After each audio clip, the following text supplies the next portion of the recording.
እንደምታውቁት መሪነት በእስልምና ትልቅ ቦታ ተሰጥቶታል።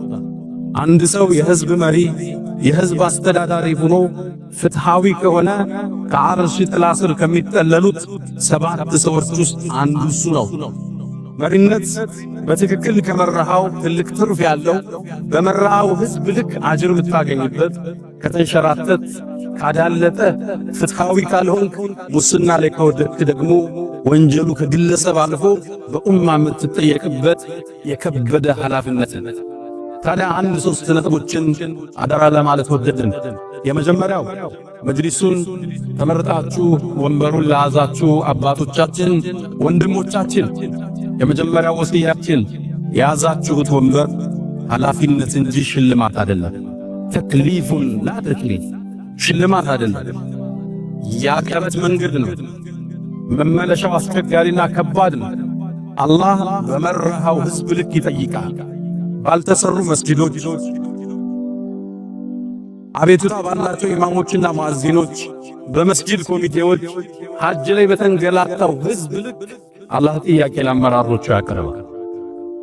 ተክሊፍ ጀርባችሁ ላይ የተቀመጠ ከባድ ቋጥኝ ኃላፊነት እንጂ ሽልማት፣ ስልጣን፣ ወንበር፣ ነጩ መኪና አይደለም። ይሄን ብለን ከፈሎቻችን ሸሽተናል። ከፈሎቻችን ደግሞ አይገብተንኛ ካላስተካከልነው ማን ለዚህ ሀገር አለው ብላችሁ ወደ ወንበሩ መጣችኋል። አላህ ይባርክላችሁ። ሽልማት ሳይሆን ኃላፊነት መሆኑን ልብ ልንል ይገባል። ሰይድና ዑመር ኢብኑ አልኸጣብ በዚህ መድረክ ላይ ደጋግመን የምናወሳቸው እሳቸው የሙስሊሙን ዓለም በሚመሩበት ዘመን አንድ አባባል ይሉ ነበር። ግዛታቸው አሁን የምናውቀውን የአረብ አገራት ሁሉ አካሎ ነበር።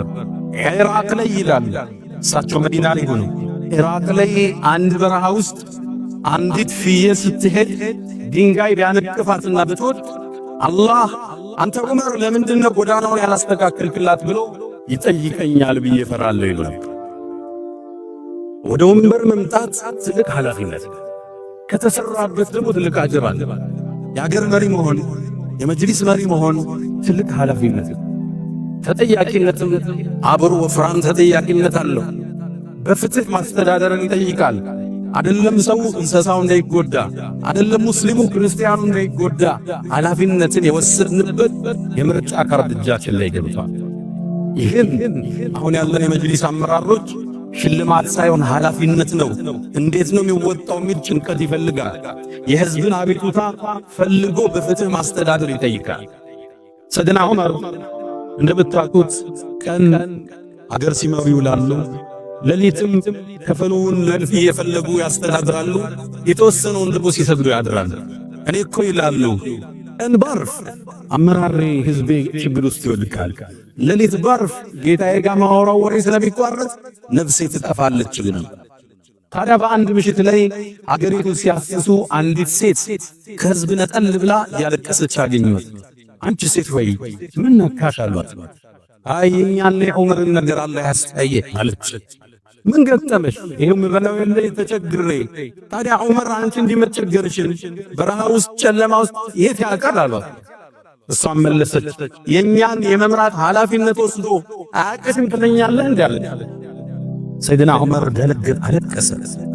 ወዲያው ተመለሰና በይተልማል የሙስሊሙ መጋዘን አለ፣ ግምጃ ቤት አለ፣ ዱቄት አወጣ። የእሱ አገልጋዮች አሉ፣ አሸክመኝ ያለው ዱቄቱ። ልብ በሉ የዓለምን 1/3 የሚያስተዳድር መሪ እኔ ነው የምሸከም ለአሚር አልሙእሚኒን አለው። አላህ ዘንድ ወንጀሌን አንተ ትሸከማለህ እንዴ? አሸክመኛል። ሰይድና ዑመር ታላቁ ሰው፣ ሸይጣን ከሱ አቅጣጫ የሚሸሽለት ሰው ዱቄት ተሸክሞ ወደዚህ ሴት ሄደ። ዱቄትን አቡካላት፣ ጋገረላት። ዘጋቢዎች ምን ይላሉ? ጭሱ ልፍ ሲለው በፂሞቹ ሲያልፍና ይሆን ነበር ይላሉ። ከዛም ያን አብክቶ ለሷና ለልጆቿ ምግቡን ሰጥቶ አንቺ ሴት ሆይ ነገ በዚህ ሰዓት ዑመር ጋር ነኝ ቀለይ እኔ ለአሚር አልሙእሚኒን እነግረዋለሁ አቤቱታሽን ይፈታልሻል አለ። እቺ ሴት በጠዋቱ ዑመርን አታውቀውም ነበር፣ በዝና ነው የምታውቀው። ወደ ዋናው ወደ ቤተ መንግስቱ መጣች። ስትገባ ወንበሩ ላይ የተቀመጠው ያ ማታ ጭስ ያነደደ ዳቦ የጋገረላት ግለሰብ ነበር። ደነገጠች። አትፍሪ አላት። አንቺ የሚገባሽ ሐቅ አለ፣ ሐቅሽን እንጽፍልሻለን። ሐቋ ተጻፈላት። መሪነት ኃላፊነት ነው። ፍትህ ይፈልጋል፣ ጥንቃቄ ይፈልጋል። የትም መስጊድ ኢማም ሙአዚን እንዳይበደል የወሰድናቸው መሬቶች ከ125 በላይ መሬት ወስደናል አዲስ አበባ ውስጥ። ለአላህ ምስጋና ይገባው። ከዛም ለጠቅላይ ሚኒስትሩ 125 ቦታዎች ወስደናል። ይሄን መስጂድ አፍሪካ ህብረትን የነጃሽን መስጂድ ጨምሮ እኒህን ተከታትሎ መቋጨት፣ ሐጅ ላይ ሰው እንዳይበደል ማድረግ፣ በየመስጂዱ ሮሮ ለቅሶ እንዳይኖር መስገጃዎቹ በትክክል መሰራታቸውን፣ መስጂዱ በንጽህናው መጠበቁን ወርዶ መከታተል ይፈልጋል። ተክሊፉ ላ ተሽሪፍ፣ ሽልማት አይደለም። ወርዶ ህዝብ ጋር መኖር ይፈልጋል። ፉደይል ብን ዒያድ ታዋቂው ታቢዒን ሀሩን አልረሺድ ታላቁ ንጉሥ ወደሱ መጣ። ምከረኝ አለው። ይችን ቃል ነው ያለው፣ አንተ አሚረል ሙእሚኑን ወይ ያስከው ቦታ ሽልማት አይደለም ኃላፊነት ነው፣ ተወጣው አለው። የያዛችሁት ወንበር የተመረጣችሁበት ምርጫ ኃላፊነት እንጂ ሽልማት አይደለም፣ ጥንቃቄ የሚፈልግ። ሁለተኛው ወርዳችሁ የህዝቡን ችግር ማዳመጥ ይፈልጋል። ብዙ ጊዜ አመራሮቹ ከላይ ይቀመጡና ከስር ሪፖርት ነው የሚደርስላቸው በእነሱ ኃላፊዎች። መሪ እንደሱ አይደለም። ራሱ መሬት ይወርዳል፣ ህዝቡ ዘንድ ይቀላቀላል። የህዝቡን ሮሮ ጠጋ ብሎ ያዳምጣል። ምንድነው ችግሩ? የማህበረሰቡ ችግር ምንድነው? ምን ጎደላችሁ? የመሪ ኃላፊነት ይሄ። ዑመርን ዳግም እናንሳ። በአንድ ምሽት ላይ ሰይድና ዑመር አሁንም አገሪቱን በጨለማው ማሰስ ጀመሩ። አንዲት ሴት ልጇ ያለቅስባታል። በጣም ይጮሃል። ጠጋሏል። አንቺ ሰው ወይ ልጁ ዝም አታስቢውም እንዴ? እሷም ምን አለች? አይ ልጄንማ ጡት እንዲያቆም እያስገደድኩት ነው አለች። ለምን ታስገድጂዋለሽ የማይጠባ አላት። አይ ዑመር እኮ አለች። አላወቀችውም እሱ መሆኑ። ዑመር እኮ ጡት ለሚጠቡ ሕፃናት ቀለብን አይቆርጥልንም። ስለዚህ ቶሎ ጡት ላስጥለውና በዚህኛው ልጅን ስም ቀለብ እንድናገኝ ነው አለች። ዑመር በጣም አለቀሰ። ወደ መስጂድ መጣ። ሱብሒ ሲያሰግደን ይላሉ ከለቅሶ የተነሳ የሚቀራውን ቁርአን አንሰማውም ነበር። አሰግዶ እንደጨረሰ ወደ ህዝብ ዞረ።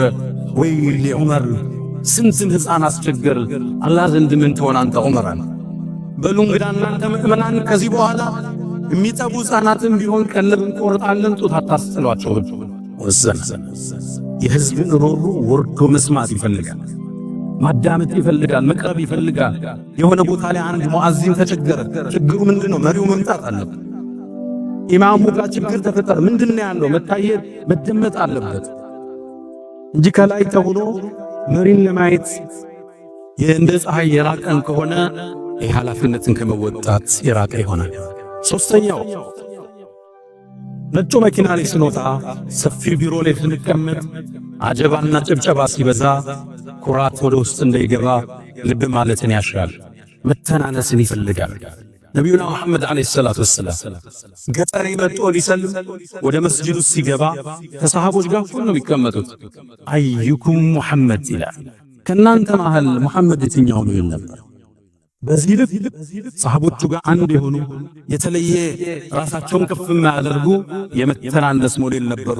ረሱል ሰለላሁ ዐለይሂ ወሰለም ዝቅ ማለት፣ ህዝቡን ወርዶ ማገልገል፣ ወርዶ ማጽዳት፣ ወርዶ መስጊድ ማስተካከል፣ አብሮ ማቡካት ይፈልግ። ከላይ በመመሪያ በደብዳቤ ብቻ አይደለም መጅሊስ የሚመራ፣ ህዝብ ጋር መውረድ ይፈልጋል። ታች አብሮ አፈር መርገጥ ይፈልጋል። ዑመር ብን አብዱልዓዚዝ እንደምታውቁት የሰይድና ዑመር የልጅ ልጅ ናቸው። እሳቸው በ2 ዓመት ከ6 ወር ያህል የሙስሊሙን ዓለም መርተዋል፣ በፍትህ አስተዳድረዋታል። ታዲያ አንድ ቤታቸው ላይ እንግዳ ቁጭ ብሎ እያለ ፋኑሱ ጠፋ፣ ሸማው ጠፋ። ሰራተኛ አላቸው አስተካክሉት ማለት ይቻላል። ተነሱና ራሳቸው ሄደው ሸማውን አስተካከሉ። እንግዶች አገልጋዮቻቸው ደነገጡ። እርስዎ የምእመናን መሪ ሆይ አሉ። እኛ እኮ እናስተካክለው ነበር አሏቸው። እሳቸው አንድ መልስ መለሱ። ስህድም ዑመር ነበር፣ ስመለስም ዑመር ነኝ፣ ምን ጎደለብኝ አሏቸው። መሪ ዝቅ፣ ተዋዱ፣ ህዝብ ጋር መኖር እንዳለብን ነገ ወርዶ ህዝብ ጋር ነው የሰው የሚለው። የአገልግሎት ጊዜ ያበቃል። ሚኒስትርም ሁን፣ የመጅሊስ አስተዳደርም ሁን፣ ጠቅላይ ሚኒስትርም ሁን፣ ነገ ወደ ህዝብ ትመለሳለህ። እናታችን አይሻ ረዲየላሁ ተዓላ አንሃ ለዛ ነው ተግፈሉና አን አፍደል العبادة እናንተ እኮ በላጭ የሆነውን ዒባዳ በላጭ የሆነውን አምልኮ ትዘነጋላችሁ አለች። ምንድነው እሱ አሏት? አተዋዱዕ ዝቅ ማለት፣ ህዝብ ጋር መኖር፣ በሻሻሪት ማሳየት፣ ሰላምታን ማስተካከል፣ ህዝብ ዘንድ ከፍ ያልኩ ነኝ ብለህ አለመኩራራት፣ መሪ ነኝ ብለህ አለመኮፈስ፣ ዝቅ አብረህ መሬት መውረድ። ተግፈሉን ይህን ትዘነጋላችሁ አለች እናታችን አይሻ። ሰይድና ዑመር ረዲየላሁ ተዓላ አንሁ በፍትህ ያስተዳደሩ ህዝብ ጋር የኖሩ የተለየ ስታተስ ያልነበራቸው ሰው ናቸው። እንደምታውቁት በሳቸው ዘመን ግዛታቸው ኢራቅ ድረስ ደርሷል። ያኔ ነፉስ ሌሎችም የዓለም ሀያላን መንግስታት ከሳቸው ጋር ለመደራደር ወሰኑ። ሁርሙዛን የሚባለው መሪያቸውን ደብዳቤ አስይዘው ወደ ዑመር ላኩት፣ ወደ ኸሊፈቱል ሙስሊሚን ወደ ታላቁ የሀገሩ መሪ መጣ። ደብዳቤ ይዞ ዑመር ቤት ጋር ሄደ። ይሄ ነው ቤቱ አሉ።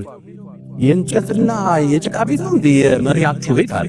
እሱም ያንቀው ነገስታቶች የወርቅ ዘውድ የሚያደርጉ ናቸው።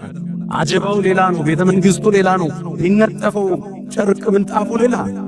አሁን ከዚያ ዑመር ልጅ ወጣ። አባቴ የለም መስጊድ ፈልገዋል። መስጊድ ሲመጣ ሰይድና ዑመር መስጊድም አልነበረ። ከመስጊዱ ጥግ ካለ አንድ ዛፍ ጥላ ተጠሎ የምእመናን መሪ ዑመር ኢብኑ አልኸጣብ ሳሩ ላይ ተይተው ደነገጠ። ይሄ ነው የምእመናን መሪ አላቸው። ዑመር የሚባለው ይሄ ነው። እዛ ምንፈራ ዑመር ይሄ ነው። አዎና ከዛ አንዲትን ቃል ተናገረ። ሐከምተ ፈዐደልተ ፈአሚንተ ፈንምተ። በእርግጥም አንተ ዑመር አለ ዑመር አልነካም ገና ሀገሪቱን መራሃት። ሐከምተ ፈዐደልተ በፍትህ መራሃት፣ ፈአሚንተ በፍትህ ስለመራ ስጋት የለብህም። ሰው ምን ብሎ አንተን ያጠፋ? አማን ተሰማ ፈንምተ ሳሩ ላይ ተኛሃል። ጉድለት ያለበትማ ከህዝብ ነው የሚችለው። ከነክ ህዝብ ጋር ወርደል መኖር ልብ በሉ። ነገ እንመለስና ህዝቡ ጋር እንመለሳለን። አንድ ወዳጅ አንድ ሚኒስትር ምን አለ? ኃላፊነት በነበርኩበት ወቅት ይደወልልኝ የነበረው ስልክ ብዙ ነው አለ። ልክ ኃላፊነት ሲወርድ ካልተሳሳት 90% ስልክ የሚደውልልኝ ሰው አቆማል። በቃ ስልጣን የለውም አለ። ምን ፈልገህ ትደውልለታለህ? ወደ ህዝብ ዙረት ይመለሳል። አንድ ህዝብ መሆን ሲጀምር ወደሱ ነውና የምትመለሰው። አሁን ፍትሃዊ መሆን ይፈልጋል። እስር ቤት ላይ ያዙ የአንድን ታዋቂ ገጣሚ ግጥም በራሴ መልኩ ልጽፋት ሞክሬ ነበር። መሰላል ነው ግጥሟ። ስትወጣ የጨበጥከውን አይቀርምና መርገጥ፣ ማትመለስ መስሎ አታብላሽው ያለከት። እንደወጡ መቅረት መቼም የለምና የጨበጥከውን ልትረግጥ ትመለሳለህ እንደገና። መሰላል ታውቃለህ? ሰው መሰላል ሲወጣ መጀመሪያ በእጁ ይዘውና ከዛ በእግሩ ነው የሚረግጠው። ሲወርድ ደግሞ መጀመሪያ በእግሩ ረግጦ ከዛ በእጁ ነው የሚጨብጠው።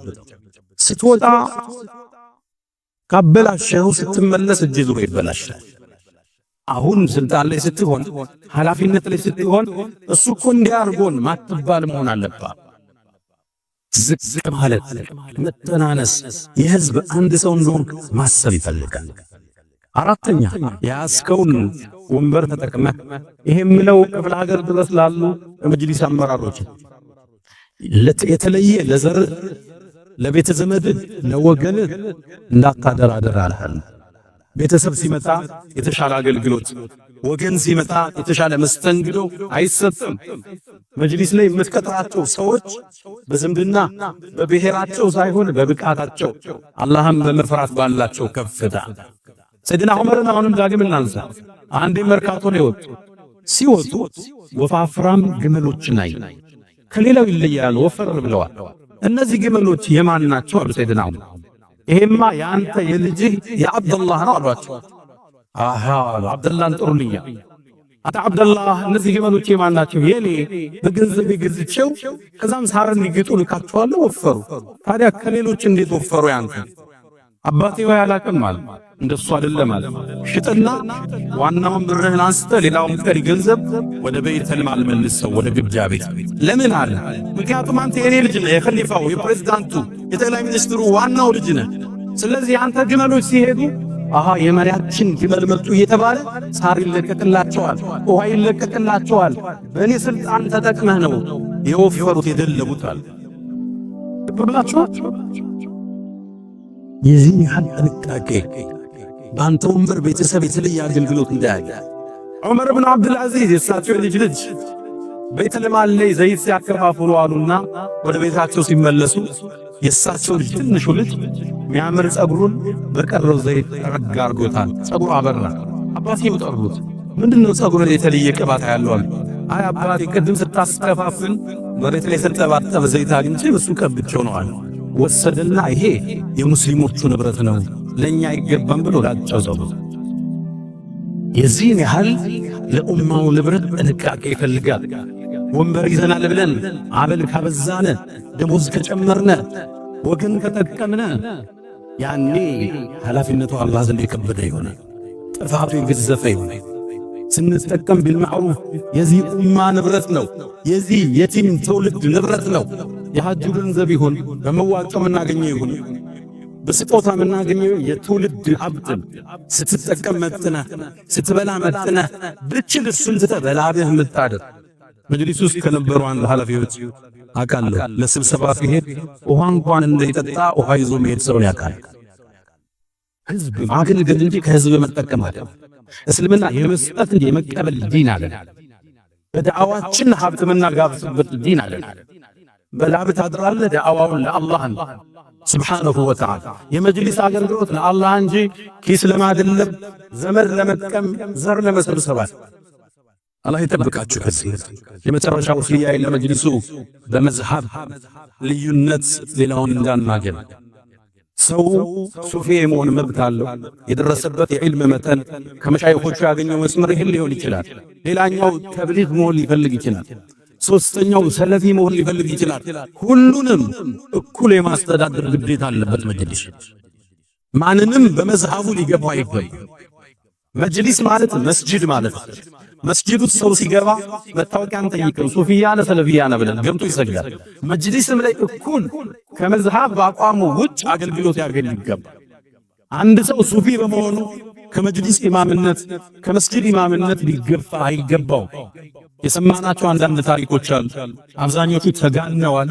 የተሰሩ ክፍተቶች፣ የተነሱ ኢማሞች ካሉ፣ የተገፉ ሙአዚኖች ካሉ ወደ መስጂዳቸው ሊመለሱ ይገባል። ይሄ መጅሊስ የመጀመሪያ ስራው በደል ካለ ሊያረግፈው ይገባል። ያ ሁሉ መስዋዕትነት የተከፈለው እኩልነት፣ ፍትህ ለማቀፍ እንጂ ለመግፋት አይደለም። የሐሳብ ልዩነታችንን በዕልም እንወያያለን። ሰለፊ ሱፊ ቁጭ ብለን ዑለማዎቹ ያስቀመጡት መስፈርት አለ እናወራለን። ይሄ ታላቁ የነጃሺ መስጂድ አሁን ለምለው ሐሳብ ማኛችን ነው፣ ምስክራችን። እዚህ መስጂድ ሁለት ዋና ዋና ኢማም አለ። ሁለታችንም የራሳችን አቋምና አመለካከት አለ። ሁላችንም ተከባብረን አንድ ቀን የፈጥባለው ሌላ ጊዜ ሸካችን ይፈጥባለው። እኔ ሳሰግድ እንደምታውቁት ከሶላት በኋላ ዱዓ አላደርግም። የኔ መዝሃብ እሱ፣ የእሳቸው ደግሞ ዱዓ ያደርጋሉ። መዝሃባቸው እሱ። የአቋም ልዩነት በዕልም እንፈታዋለን እንጂ ሰውን አንገፋም። ይሄ መስጂድ የመቻቻል የአብሮነት የመስተጋብር ሐውልቱ ለዚህ ትውልድ ይቀጥላል። ሁሉም መስጂዶች ላይ ሰው በያዘው መዝሃብ መገፋት የለበትም። የሐሳብ ልዩነት በዕልም ነው መፈታት ያለበት። ማህተሙ እጃችን ገባ ብለን ብዕሩ እጃችን ገባ ብለን ሰው ከገፋን አላህ ዘንድ የተገፋን ሆናል። አላ ወስተግፊሩ ረበኩም ፈጡባ ልልሙስተግፊሪን።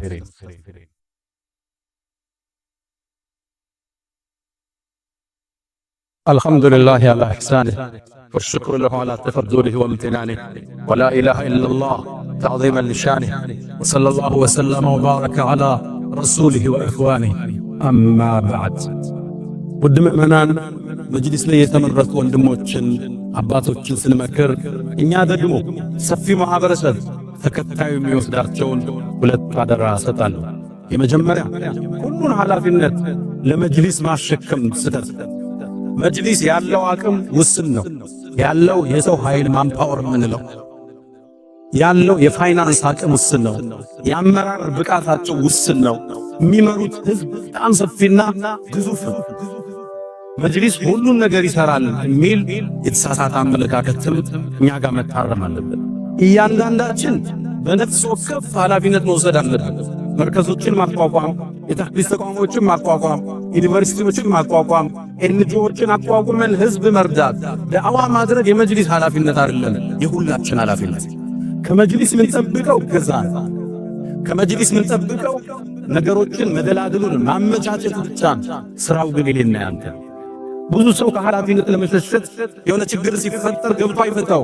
መጅሊሱ ምን እያደረገ ነው ይላል። ይህ ከአላህ ዘንድ ከተጠያቂነት አያድርም። እያንዳንዳችን በነፍስ ወከፍ ለዚህ ድን ምን አበረከትን ብለን በያለንበት ሰፈር፣ በያለንበት መስጊድ፣ በያለንበት ማህበር ለዲኑ ምን አስተዋጽኦ እናድርግ የሁላችን ኃላፊነት። ሁለተኛ ወሳኙ ነገር ዱዓ ልናደርግላቸው ይገባል። ትልቅ ኃላፊነት ወስደዋል። የ70 ሚሊዮን ህዝብን ሙስሊም ህዝብን ኃላፊነት ተሸክመዋል። ዱዓ ልናደርግላቸው ይገባል። በሩ ምናደርግላቸው ዱዓ አላህ ዘንድ እስትጃባ ነው። ሐሰኑ አልበስሪ አንድ አባባል አላቸው። አለም ኢማም አህመድ እኔ ይላሉ፣ ልብ በሉ፣ እኔ አላህ የሚቀበላት አንዲት ዱዓ ብትኖረኝ ለማን አርጋታለሁ? ለልጄ፣ ለስራዬ፣ ለህይወቴ አንዲት ዱዓ ብቻ አላህ የሚቀበላት ቢኖረኝ ለመሪው አረጋው ነበር አለ። ለጠቅላይ ሚኒስትሩ ለፕሬዝዳንቱ አረጋው ነበር። ለምን አሏቸው? እነሱ እኮ ተስተካከሉ ማለት ሶላህ አልዒባድ ወልቢላድ። መሪው ሲስተካከል ህዝቡም አገሩን ይስተካከላል። እሱም ያወጣው ፖሊሲ ነው አገርን ያናውጣው። አንድ መሪ ሲፈልግ ይችላል አገር ወደ ጦርነት ሊከታት ይችላል፣ ወደ ሰላም፣ ወደ ከፍታ፣ ወደ ዝቅታ። እሱን አላህ እንዲያሳውቀው እንዲመራው ኢልሃም እንዲያደርገው ዱዓ የምናደርገው ለመሪ ነው። ለመጅሊስ መሪ እንዳይመስላችሁ ለሀገሪቱ ነው። አንድ ወዳጅ አለ፣ አሁን ዑምራ ነበረ። አንደኛውን ጠዋፍ አለኝ ለጠቅላይ ሚኒስትሩ፣ ለሚኒስትሮቹ፣ ለመጅሊስ ያረጋጋል። ለምን አልኩት? በቃ እነሱ ከተስተካከለ ኢትዮጵያ ተስተካከለች። ዱዓን ይባላል። ስጁድ ላይ ስንሆን፣ ዑምራ ላይ ስንሆን፣ ቁርአን ስናፈን እጃን ስጠን ከምንወቅሳቸው ከምንሰድባቸው ዱዓ ይሻላል።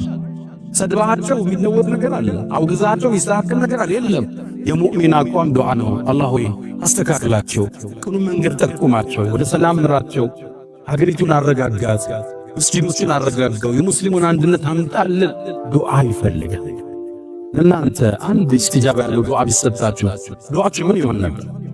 ሐሰን አልበስሪ አላህ የሚቀበላት አንድ ዱዓ ብትኖር ለመሪው ነው ማረግ። ተስተካከለ ሹፌሩ ነው